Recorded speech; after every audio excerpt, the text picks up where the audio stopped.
अस्सलाम वालेकुम दोस्तों, वीडियो में आगे बढ़ने से पहले चैनल को सब्सक्राइब कर लीजिए और साथ मौजूद बेल आइकन को भी दबा लीजिए ताकि आने वाली तमाम वीडियोस बर वक्त आप तक पहुंचती रहें। मैं बहुत जल्द पेश हो जाऊंगा और पूरी सफाई दूंगा।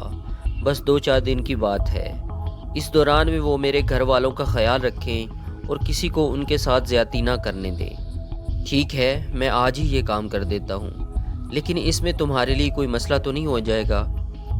या फिर ऐसा करो, चौधरी अजीज़ को भी ना बताओ, फ़िलहाल सिर्फ बेगम बिल्किस तक ये बात पहुँचा दो। केटू ने तायदी अंदाज में सर हिलाया। मैंने दूसरा काम केटू के ज़िम्मे ये लगाया कि वो 1-2 दिन के अंदर मेरे और तैमूर के लिए किसी बहुत अच्छे वकील का इंतज़ाम करे। मैंने उसे लाहौर के 2 वकीलों के नाम भी बताए। वो बड़ी सर्द रात थी, हवा चल रही थी और बादल घिर घिर कर आ रहे थे। तैमूर सो चुका था, बल्ब की मध्यम रोशनी में उसका हुलिया खस्ता नज़र आ रहा था। मैं बेचैनी से कमरे में टहल रहा था, मेरे सीने में आग सी भड़क रही थी। आखिर समीना ने ऐसा क्यों किया? उसका कहा हुआ फ़िक्रा केटू ने मुझे बताया था और ये बार बार मेरे कानों में गूंज रहा था। उसने कहा था कि मैंने अपनी आंखों से चौधरी खावर जी को अपनी वोटी पर छुरियां चलाते देखा। वो उनके नीचे तड़प रही थी और लहूलुहान थी। समीना इतना बड़ा झूठ क्यों बोल रही थी? वो किसी लालच में आ गई थी, डर गई थी, या फिर उसमें उसका अपना कोई मुफाद आ गया था? जो कुछ भी था, उसको ऐसा नहीं करना चाहिए था। मेरा दिल चाहा कि वो मेरे सामने हो और मैं उसे पूरी ताकत से झंझोड़ूं और पूछूं। मेरी सारी भलाइयों का सिला यही था। इसके साथ ही एक और बात भी मेरी समझ में आ रही थी, और ये बात सिर्फ मेरी समझ में ही आ सकती थी, क्योंकि मैं जानता था कि मैं कातिल नहीं हूँ, और ये कि समीना उस अंधे कत्ल का कोई ना कोई सिरा मेरे हाथों में दे सकती है। वो झूठ बोल रही थी और हर झूठ के पीछे कोई वजह होती है। उस सर्द तूफ़ानी रात में मेरे दिल की कैफियत कुछ अजीब हो गई और मैंने हर अंदेशे और हर ख़तरे को बालाए ताक रखकर समीना तक पहुंचने का फ़ैसला कर लिया। इस फैसले तक पहुंचने में मेरी कुछ मदद मौसम ने भी की। बारिश मुसलसल हो रही थी। ऐसे मौसम में हर खासो आम घरों में दुबक जाता है, पुलिस नाके ख़त्म हो जाते हैं, चौकीदारों और संतरियों वगैरह के गश्त भी तर्क कर दिए जाते हैं। मैंने तैमूर को जगाया और उसे सारी सूरत हाल से मुतला किया। ये बात तो उसने भी मानी कि समीना से हमें कोई अहम बात मालूम हो सकती है, मगर मेरा इस तरह महफूज चारदीवारी से निकलना उसे बिल्कुल ठीक नहीं लग रहा था। यार, बेहतर है कि हम इस काम के लिए किसी और को इस्तेमाल करें। अच्छा भला केटू यहाँ आया हुआ था, उसके ज़िम्मे लगा देते। बस उस वक्त जहन में नहीं आया ना। और वैसे भी मेरा ख्याल है तुम्मी, इस काम को जितने अच्छे तरीके से मैं कर सकता हूँ कोई और नहीं कर सकता। लेकिन अगर 2-4 दिन इंतज़ार कर लें, मेरा मतलब है हमारी तलाश का काम ज़रा ठंडा पड़ जाए। नहीं यार, अगर देर करेंगे तो गलती करेंगे, और मैं समझता हूँ कि एक बड़ी गलती हमसे पहले ही हो चुकी है। शायद हमें इस तरह भागना नहीं चाहिए था। हमारे भागने ने हमें नुकसान पहुँचाया है। अब रही सही कसर समीना का बयान पूरी कर रहा है। भागने से नुकसान हुआ है तो ना भागने से भी हो सकता था। उस मियाँ वारस का क्या भरोसा था कि हमें गोली टिका देता और बाद में पुलिस मुकाबला बना देता? तैमूर ने कहा। खैर, जो भी है तुम्ही, गलतियां भी तो इंसानों से ही होती हैं। अगर ये गलती है तो अब हमें इस गलती को मज़ीद लंबा नहीं करना चाहिए। मैं हर सूरत आज समीना के पास पहुंच रहा हूं। मेरे हतमी लहजे ने तैमूर के होंठों पर चुप की मोहर लगा दी। मैंने चाचे रफाकत को भी नहीं बताया और खामोशी के साथ घर से निकल आया। चाचे के मवेशी खाने से मैंने एक सीधा हुआ चितकबरा घोड़ा ले लिया। देहात के कच्चे रास्तों पर जब ताबड़तोड़ बारिश बरसती है तो सफ़र और भी मुश्किल हो जाता है। मैंने कई दफ़ा साइकिलों और मोटरसाइकिलों को कीचड़ से यकसर जाम होते देखा है। घोड़े वगैरह की सवारी भी अजहद दुश्वार हो जाती है। रफ्तार पकड़ने का तो कोई सवाल ही नहीं होता, बस हर वक्त औंधे मुंह गिरने का खदशा रहता है। मेरे सर और चेहरे को एक गर्म चादर के मंडासे ने छुपाया हुआ था। पॉलीथीन की एक शीट मैंने बरसाती के तौर पर ओढ़ रखी थी। भरा हुआ ब्रेटा भी मैंने वाटरप्रूफ कोर में लिपेट कर कमीज़ के नीचे लगाया हुआ था। पॉलीथीन की शीट ने बारिश की बौछारों का मुकाबला ज़्यादा देर तक नहीं किया। जल्द ही मैं सर से पांव तक यखबस्ता पानी से शराबूर हो गया और दिसंबर की बर्फीली हवा हड्डियों से आर पार होने लगी। खेत, खलियान, दरख्त और घरौंदे, सब कुछ पानी की तारीक चादर में छुपा हुआ था। बस जब बिजली चमकती थी, चंद सातों के लिए उस तारीक चादर में से ये सारे मनाजर अपनी झलक दिखा देते थे। काछोवाली से शामपुर का फासला काफ़ी था, लेकिन मैंने अंदरूनी रास्ते इस्तेमाल किए। कहीं कहीं खेतों की पगडंडियों पर से भी गुजरा और करीबन 1.5 घंटे में शामपुर के नवाह में पहुंच गया। मियाँ जी का कब्रिस्तान अपने बेशुमार दरख्तों समेत मुसलसल बरसती बारिश में खामोशी से भीग रहा था। वही कब्रिस्तान जिसमें गुड्डी दफन थी और गुड्डी की कहानी दफन थी। मैं उस कब्रिस्तान के पास से होकर निकला। मुझे लगा जैसे वाली जी आज भी गुड्डी की कब्र के सरहाने चादर ओढ़े बैठे हैं और नदामत के आंसू बहा रहे हैं। रास्ते में आने वाले तमाम देहात की तरह शामपुर भी बर्फीली बारिश और गहरे सन्नाटे के नरगे में था। कहीं किसी कुत्ते या पालतू जानवर की आवाज़ भी सुनाई नहीं पड़ती थी। ये मेरी जानी पहचानी गलियां थीं। मैं समीना के चाचे खावर के घर के ऐन सामने पहुंचा। गली में करीबन 1 फीट पानी खड़ा था। घर की दीवार खासी ऊंची थी और ऊपर कांच के टुकड़े भी लगाए गए थे, जिनमें से बेशतर अब गिर चुके थे। मैंने चाचे रफाकत के चितकबरे घोड़े को दरवाजे के साथ ही एक किले से बांधा, फिर घोड़े को दीवार के बिल्कुल पास खड़ा कर दिया और उसकी पुश्त पर 2-4 थपकियां दी। इर्द गिर्द कहीं किसी मुतनफ़्फ़स के आसार नहीं थे। मैं घोड़े की पुश्त पर खड़ा हुआ और दीवार फलांकर अंदर चला गया। अंदर मुझे कुछ हलचल के आसार नजर आए। यूँ महसूस हुआ कि अहले खाना में से कोई जाग रहा है। समीना के चाचे के बारे में मेरी मालूमात बिल्कुल महदूद थी। मुझे सिर्फ इतना पता था कि वो इस घर में अपनी बीवी और 2 बेटियों के साथ रहता है। एक बेटा शादीशुदा था। मुझे एक कमरे में लालटेन की मध्यम रोशनी भी दिखाई दी। कमरे की खिड़की शीशम की पुरानी लकड़ी की थी और रफ सी बनी हुई थी। कमरे की छत टपक रही थी और पानी एक बड़ी परात में बूंदों की सूरत में गिर रहा था। लेकिन ये मसला शायद सिर्फ एक गोशे में था। मेरी नज़र धोखा नहीं खा रही थी। वो बेशक समीना थी और इस हालत में एक मर्द उसके सामने चारपाई पर दीवार से टेक लगाए बैठा था। वो 3-4 फीट के फासले पर खड़ी अपने कपड़े उतार रही थी। उसने कमीज़ का ज़ेरी लिबास उतार लिया और उसका बालाई जिस्म उरियां हो गया। मैंने खिड़की से नज़र हटा ली। मेरे दिल की धड़कन बहुत बढ़ गई थी। मैं ये क्या देख रहा था? तो क्या समीना के बारे में मेरे अंदेशे दुरुस्त थे? मैं चारपाई पर बैठे शख्स का चेहरा नहीं देख सका था क्योंकि मेरी तरफ उसकी पुश्त थी। बहरहाल मैं इतना कह सकता था कि वो मोखल पाशा नहीं था। कुछ देर बाद मैंने दोबारा खिड़की से आंख लगाई। समीना ने दूसरी कमीज़ पहन ली थी। उसकी पिंडलियां और घुटने अब भी उरियां थे। वो अपनी भीगी कमीज़ को निचोड़कर खूंटियों पर फैला रही थी। मर्द बड़ी उम्र का था। समीना ने उससे कोई बात भी की। वो बिल्कुल नॉर्मल नज़र आ रही थी। मेरी आंखें जल उठी। वो गैर शादीशुदा थी।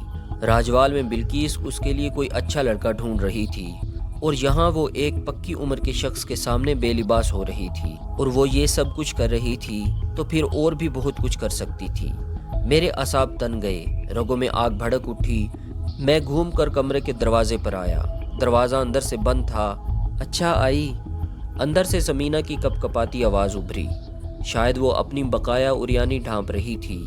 उसने दरवाज़ा खोला। मैं तेज़ी से अंदर दाखिल हो गया और दरवाजे को अंदर से कुंडी चढ़ा दी। समीना की आंखें हैरत से खुली रह गईं। कौन? वो हकलाई। मैंने गरम चादर का भीगा हुआ मंडासा उतार फेंका। शायद उसने चिल्लाने के लिए अपना मुंह खोला, लेकिन फिर खुद ही दोनों हाथों से ढांप लिया। आप यहाँ? वो सख्ता ज़दा अंदाज में बोली। हाँ, बड़ी तकलीफ़ हुई है मुझे यहाँ देखकर। मैं फुंकारा। वो खुश्क होंठों पर जुबान फेर कर रह गई। तब मेरी निगाह सामने चारपाई पर बैठे हैरान शख्स पर पड़ी। एकाएक ही मुझे लगा सूरत हाल बिल्कुल वैसी नहीं है जैसे नज़र आ रही थी। चारपाई पर बैठा हुआ शख्स नाबीना था। वो कोई साईं टाइप का शख्स था जिसके मुंह से राल बह रही थी। मैंने साईं नुमा शख्स की तरफ इशारा करते हुए समीना से पूछा, कौन है ये? वो मेरी चाची का छोटा भाई है, समीना हकलाई। खुर्शीद नाम है इसका। तुम यहाँ क्या कर रही हो? वो असल में मैं साथ वाले कमरे में सो रही थी। बारिश की वजह से उसकी सारी छत टपकने लगी है। मेरे कपड़े भी भीग गए हैं। अब मैंने चाचे और चाची के कमरे में जाकर लेटना था। मैं यहाँ कपड़े बदलने के लिए आई हूँ। खुर्शीद को नज़र नहीं आता ना? खुर्शीद हक्का बक्का था। उसका मुंह खुला हुआ था। ये कौन है छीमू? उसने बेढंगी सी आवाज़ में समीना से पूछा। ये चौधरी साहब हैं, शाह खावर, मुझसे मिलने आए हैं। तुम आराम से लेटो। साईं नुमा खुर्शीद ने अपनी राल पोंछी और समीना से मुखातिब होकर बोला, ये बादामों वाली बर्फ़ी भी लेकर आए हैं? नहीं, ये बर्फ़ी नहीं लाए, तुम आराम से सो जाओ। خورشید وہیں پر کھسک کر لیٹ گیا۔ اس کی بے نور آنکھیں چھت کو دیکھ رہی تھیں اور چھت پر تواتر سے بارش کا پانی گر رہا تھا۔ گھر کے باقی کمروں میں خاموشی تھی، اس کا مطلب تھا کہ مکین سو رہے ہیں۔ سمینہ سخت سہمی ہوئی سی ایک گوشے میں کھڑی تھی، اس کی نظریں جھکی ہوئی تھیں۔ میں نے اسے گھورتے ہوئے کہا، تو تم نے مجھے شہوار کو قتل کرتے ہوئے دیکھا ہے؟ اس کا سر بدستور جھکا رہا، بھیگے بالوں کی لٹیں اس کی شفاف گردن سے چپکی ہوئی تھیں۔ میں پھنکارا، میری بات کا جواب کیوں نہیں دے رہی ہو؟ تم نے مجھے اس حالت میں دیکھا تھا کہ میں شہوار پر چڑھا ہوا اسے چھریاں مار رہا تھا اور وہ لہو لہان میرے نیچے تڑپ رہی تھی۔ سمینہ کی آنکھوں سے ٹپ ٹپ آنسو گرنے لگے۔ میں نے اسے سر کے بالوں سے پکڑ لیا۔ میرے ساتھ یہ ظلم کیوں کیا تم نے؟ کس کے کہنے پر کیا؟ میں نے کیا برائی کی تھی تمہارے ساتھ؟ کیا نقصان پہنچایا تھا تمہیں؟ وہ پھر بھی کچھ نہیں بولی، بس جھکی نظروں کے ساتھ آنسو گراتی رہی۔ اس کا بھیگا بھیگا خشک جسم پتے کی طرح لرز رہا تھا۔ خورشید بالکل لاتعلق سا لیٹا تھا اور اپنی انگلیاں چاٹ رہا تھا، شاید ان پر کوئی میٹھی چیز لگی تھی۔ میں نے ایک بار پھر سمینہ کو جھنجھوڑا، تم بولتی کیوں نہیں ہو؟ وہ بے دم سی ہو کر بیٹھ گئی، آنکھوں پر ہاتھ رکھ کر سسک پڑی۔ میں کیا کرتی؟ میں نے جو کچھ دیکھا وہ بتانے پر مجبور ہو گئی۔ میرے اعصاب چٹک گئے۔ میں نے سرسراتی آواز میں کہا، کیا بک رہی ہو؟ کیا دیکھا تھا تم نے؟ اس کے ہونٹ کپ کپا کر رہ گئے۔ میں نے اس کے سر کے بالوں کو اپنے ہاتھ کے گرد بل دیا اور ایک بار پھر زور سے جھنجھوڑا۔ کیا دیکھا تھا تم نے؟ یہی کہ میں شہوار کو چھریاں مار مار کر لہو لہان کر رہا ہوں۔ میں نے یہ کب کہا ہے؟ میں نے تو بس وہی کہا تھا۔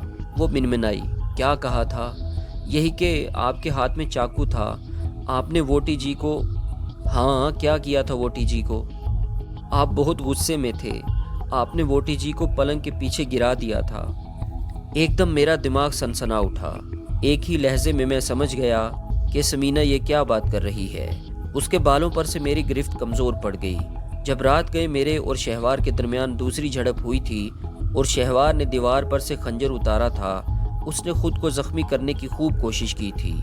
میں نے اس کی کوشش کو ناکام بنایا تھا۔ اسی کھینچا تانی میں ہم دونوں گر گئے اور شہوار کا سر پلنگ کے پائے سے ٹکرایا تھا۔ سمینہ اسی واقعے کا ذکر کر رہی تھی۔ یہ ایک ادھورا منظر تھا جسے شاید وہ پورا سمجھ بیٹھی تھی اور پولیس کے روبرو ایک نہایت سنگین بیان دے دیا تھا۔ میں نے اس کے سامنے ایک کرسی پر بیٹھتے ہوئے کہا، لیکن تم نے تو کہا ہے کہ تم نے مجھے شہوار پر چھریاں چلاتے اور اسے خون میں لت پت ہوتے دیکھا۔ نہیں جی، میں نے اس طرح کی کوئی بات نہیں کہی، تھانے دار صاحب نے بڑھا چڑھا کر لکھ دیا ہوگا۔ اللہ لو، خورشید نے بستر پر لیٹے لیٹے ہانک لگائی، اور جب آنا تو کلاس والے کی میٹھی برفی ضرور لے کر آنا۔ وہ مجھ سے مخاطب تھا۔ ہاں ہاں، لے کر آئیں گے، سمینہ نے آنسو پونچھتے ہوئے کہا۔ تم اب سو جاؤ۔ خورشید نے کروٹ بدل کر سچ مچ آنکھیں بند کر لیں۔ میں نے سمینہ سے پوچھا، کیا تم سمجھتی ہو کہ میں شہوار کو چھریاں مار کر قتل کر سکتا ہوں؟ اس نے پہلے آبدیدہ نظروں سے میری طرف دیکھا، پھر دوبارہ پلکیں جھکا لیں۔ یوں لگتا تھا کہ وہ کوئی بھی جواب دینے سے قاصر ہے۔ میں نے کہا، جب تم نے میرے ہاتھ میں خنجر دیکھا اور پھر مجھے اور شہوار کو پلنگ کے پیچھے گرتے دیکھا تو اس کے بعد تم نے کیا کیا؟ وہ ایک بار پھر سسکیوں سے رونے لگی۔ میں ڈر گئی تھی، بہت ہی زیادہ ڈر گئی تھی۔ مجھے لگ رہا تھا کہ میں بے ہوش ہو جاؤں گی۔ میں کمرے میں چلی گئی، اندر سے کنڈی چڑھا لی اور لحاف میں گھس کر اور کانوں میں انگلیاں دے کر لیٹ گئی۔ مجھے نہیں پتا کہ میں کب تک اسی طرح پڑی رہی۔ پھر دروازہ دھڑ دھڑ بجا اور ماسی اللہ رکھی نے بتایا کہ ووٹی جی کا خون ہو گیا ہے۔ پھر تم نے کیا کیا؟ میرا سر چکرا رہا تھا، بار بار الٹی آ رہی تھی، گھر میں کوہرام مچا ہوا تھا۔ مجھے یہی لگ رہا تھا کہ اگر میں وہاں رہی تو بے ہوش ہو جاؤں گی یا میرے دل کو کچھ ہو جائے گا۔ میں نے بس اللہ رکھی کو بتایا اور چپ کر کے یہاں آ گئی۔ سمینہ کی بات اب میری سمجھ میں آ رہی تھی۔ یہ بڑا عجیب و غریب معاملہ ہو گیا تھا۔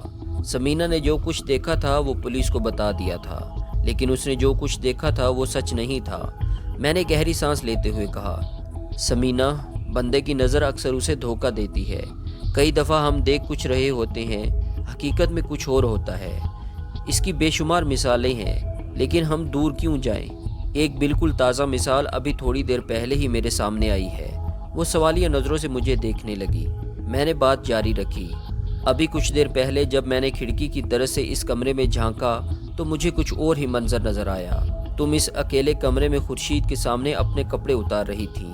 اگر میں بس یہی منظر دیکھ کر واپس چلا جاتا تو میرے ذہن میں تمہارے اور خورشید کے بارے میں ہر برا خیال آ جانا تھا، جبکہ اصل میں ایسا نہیں ہے۔ یہی کچھ وہاں راجوال والے گھر میں ہوا۔ تم نے جو کچھ دیکھا تھا وہ پورا نہیں تھا، اور جو پورا تھا وہ تم نے دیکھا نہ کسی اور نے۔ میں کچھ سمجھی نہیں جی۔ میں نے گہری سانس لی۔ جس وقت تم نے مجھے اور شہوار کو لڑتے دیکھا، خنجر میرے ہاتھ میں نہیں شہوار کے ہاتھ میں تھا۔ دوستو، آج تک کے لیے اتنا ہی۔ ملتے ہیں اگلی قسط میں، تب تک کے لیے اپنا خیال رکھیے۔ اللہ حافظ۔